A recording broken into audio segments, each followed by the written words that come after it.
होता आणि वर्षावास झाल्याच्या नंतर भगवान बुद्ध आणि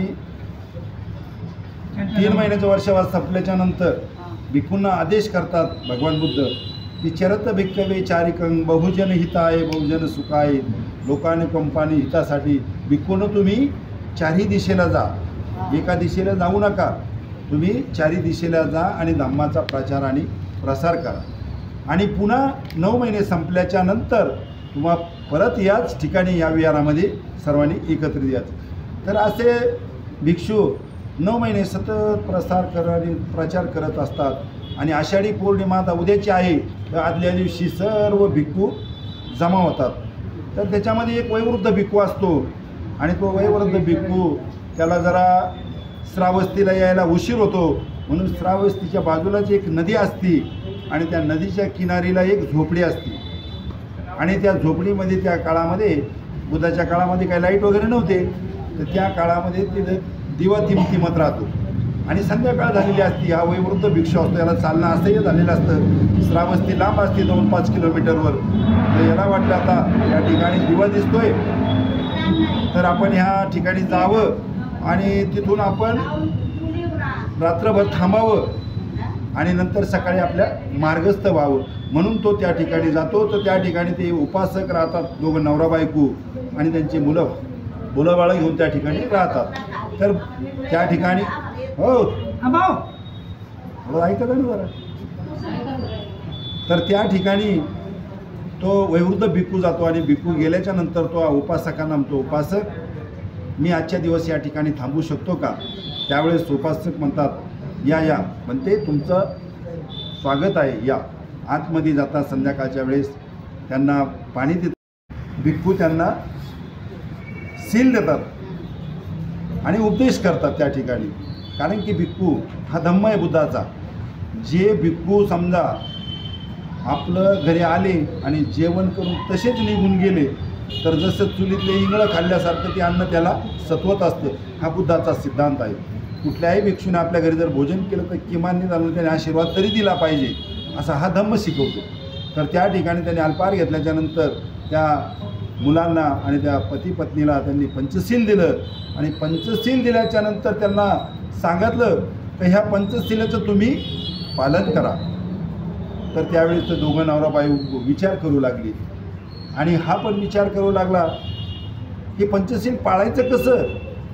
त्यावेळेस तो भिक्खूला हात जोडून म्हणाला, माफ करा भंतेजी, मी काही हे सील पाळू शकत नाही, कारण की तुम्ही बघा आम्ही गावकुसाच्या बाहेर राहतो, आमचा व्यवसाय आहे चोरी करण्याचा आणि आम्ही चोरी करूनच आमची उपजीविका करतो, तेव्हा मी हे पंचशील काय पाळू शकत नाही। त्यावेळेस तो बौद्ध भिक्खू विद्वान होता, तो म्हणाला ठीक आहे, तुम्ही निदानला 5 सील नसन पाळत तर निदानला 4 सील तर पाळा। त्यावरही तो उपासक म्हणतो की 4 सीलसुद्धा मी पाळू शकत नाही। त्यावेळेस भंतीजी म्हणतात निदानला 3 सील पाळा, पण त्यावेळेस तो 3 सीलही पाळायला अमान्य करतो। त्यानंतर बौद्ध भिक्खू म्हणतो किंवा 2 सील तरी पाळा तुम्ही। त्यावेळेस त्याच्यातले विवेक विचार जागृत होतात, त्या चोराच्या मनामध्ये जे विचार असतात ते जागृत होतात आणि तो म्हणतो का हा बुद्धाचा भिक्खू मला वारंवार का विनंती करत आहे, 4 पाळा 3 पाळा 2 पाळा असं का म्हणत आहे। तर त्यावेळेस तो त्यांना अभिवचन देतो, ठीक आहे भंतीजी तुम्ही म्हणतात तर आजपासून मी तुम्हाला अभिवचन देतो की मरेपर्यंत मी खोटं बोलणार नाही। काय म्हणला, मरेपर्यंत खोटं बोलणार नाही। हे करून त्यांना चहा पाणी करून तो निघून गेला। रात्री त्या दिवशी चोराचा खाडा झाला। खाडा झाल्याच्या नंतर दुसऱ्या दिवशी संध्याकाळ होतात, त्या चोराने आपला बाणबिस्तरा गुंडाळला, काय चोरीचं साधन लागत असेल ते घेऊन आणि तो त्या नगरामध्ये फिरू लागला। पण त्या श्रावस्ती नगरामध्ये इतका काही चोरांनी धुमाकूळ घातला होता की दर दिवस राजाकडे बातमी यायची, आज याच्या मोहल्ल्यात चोरी झाली, उद्या त्याच्या मोहल्ल्यात चोरी झाली। सर्व नगरामध्ये चोरीचं थैमान घातलं होतं चोरांनी आणि राजाला वाटलं की आता तो शिपाई लोकांना बोलायचा, प्रधानमंत्र्याला बोलायचा, तुम्ही रात्रीच्या का झोपा काढतात का, काय होतात, आज ह्या मोहल्ल्यात चोरी झाली, उद्या त्या मोहल्ल्यात चोरी झाली, तुम्ही करता तरी काय म्हणजे नेमकं। म्हणून राजाने ठरवलं की नाही, आता आपणच काही युक्ती तरी वाद सुचवावा म्हणून त्यांनी चोराचा वेश परिधान केला आणि तो त्या नगरीमध्ये फिरू लागला। फिरता फिरता हे दोघं जणांची त्या ठिकाणी गाठभेट झाली आणि गाठभेट झाल्याच्या नंतर या चोराने त्याला विचारलं, चित्तच नाही ना आपलं ध्यानावर, तर चोराने त्याला विचारलं आपण कोण, तर त्यावेळी तो चोराच्या वेशात असलेला राजा काय म्हणाला, मी चोर आहे. राजा त्या ठिकाणी खोटं बोलला. काय झालं, राजा त्या ठिकाणी खोटं बोलला, मी चोर आहे म्हणे. कारण की राजाला संशोधन करायचं होतं, या नगरीमध्ये चोर येतात कुठून, चोरी होती कशी, त्यासाठी म्हणून राजा खोटं बोलला. आणि राजाने त्याला विचारलं आपण कोण आहात, तो म्हणे मी चोर आहे. कारण की बुद्धाच्या भिक्खूला शब्द दिला होता हा जीवन सत्य बोलण्याचा, मी चोर आहे म्हणे. दोघांचं संभाषण होतं आणि संभाषण झाल्याच्या नंतर दोघं मग ते म्हणते आपण दोघंजण आता पार्टनरशिप मिळून आज रात्रीला चोरी करू आणि चोरी केल्याच्यानंतर दोघंजणं 50% वाटून घेऊ, तुम्ही तुमच्या मार्गाला जा, मी आणि माझ्या मार्गाला जा. दोघंजणं असे फिरत फिरत फिरत असे चालत असताना राजाच्या राजवाड्याजवळ येतात आणि हळूच तो चोराच्या वेशात असलेला राजा त्या चोराला म्हणतो की आपण आज मध्ये चोरी करा. पण ज्यावेळेस राजा चोरायची त्यावेळेस राजाने एका तबकडीमध्ये 3 हिरे ठेवले होते. वाड्यामध्ये 3 हिरे ठेवले आणि हा चोर जातो मध्ये बघतो तर त्या ठिकाणी 3 हिरे असतात. तर 3 हिरे असतात. नंतर विचारा मला तुम्ही काय प्रश्न असतील, मध्ये डिस्टर्ब होतो. तर 3 हिरे असतात. तर ते 3 हिरे घेतल्याच्या नंतर आपल्याला माहिती आहे, समजा आपण दोघंजण चोर आहे, मी जर 2 घेतले तर तुमचं मन तुम्हाला स्वस्त बसून देत नाही. तुम्ही म्हणते यायला नाही सांगा 2 घेतले मी देतो सांगून याला. मग त्याच्यामध्ये काय होतं, सांगितल्याच्यानंतर चोरी फुटते आणि ते दोघायला पण जेलमध्ये जावं लागतं.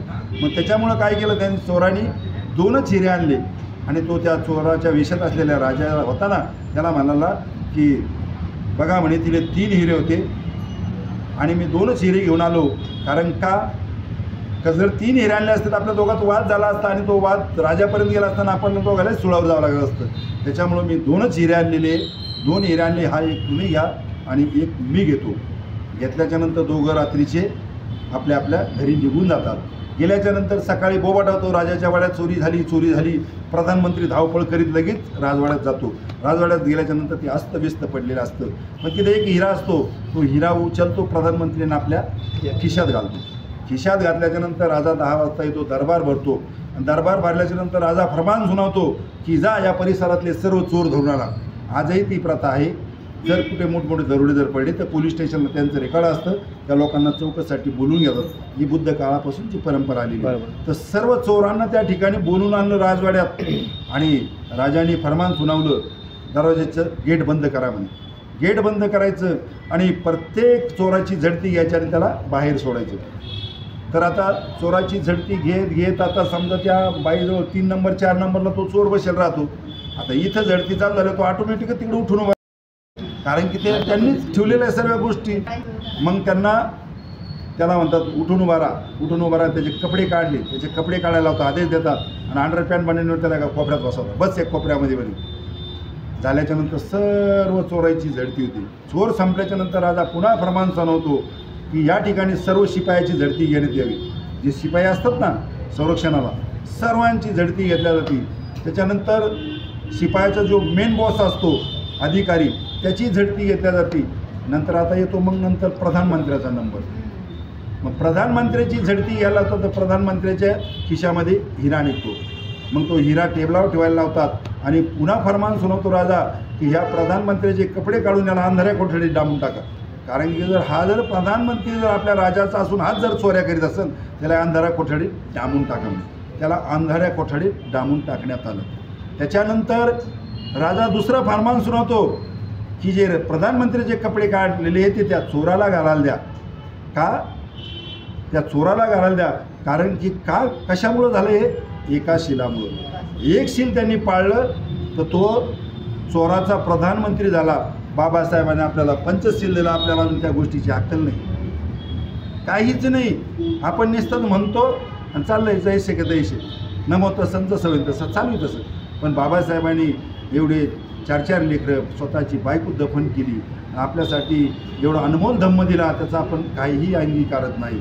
तर माणसाने प्रत्येक गोष्ट अंगीकारली पाहिजे आणि समजून घेतली पाहिजे. पंचशील काय आहे? पंचशील म्हणजे माणसाचा जीवन जगण्याचा मार्ग आहे, दुसरं काहीच नाही. पंचशील माणसाशी केलेले उचित व्यवहार याला धम्म म्हटलेला आहे. तुमची वाचा उचित पाहिजे, तुमचं राहणं उचित मान पाहिजे, बोलणं उचित मान पाहिजे. तर ह्या गोष्टी आपण केल्या पाहिजे.